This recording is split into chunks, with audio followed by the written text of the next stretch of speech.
ગટર લાઈનનું કામ કેટલા દિવસથી ચાલી રહ્યું છે, એમાં એ લોકોને ખબર હોવી જ જોઈએ કે અહીંયા પાણીની લાઈન છે. આ પિતાજી મશીનથી એમને આ પાણીની લાઈન તોડી નાખી છે. ત્યાં આગળ કોઈ સુપરવાઇઝર નથી, કોઈ છે નહીં અહીંયા.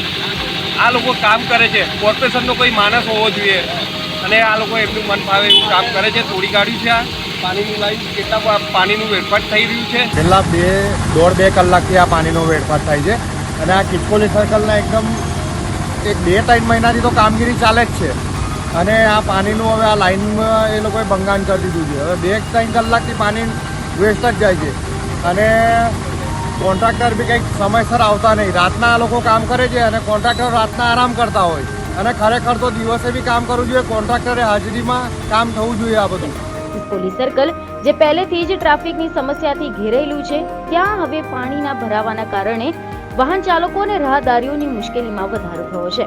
લોકોનો સવાલ એક જ છે કે વેરો અમે ભરીએ છીએ અને સુવિધાના બદલે વેડફાટ કેમ?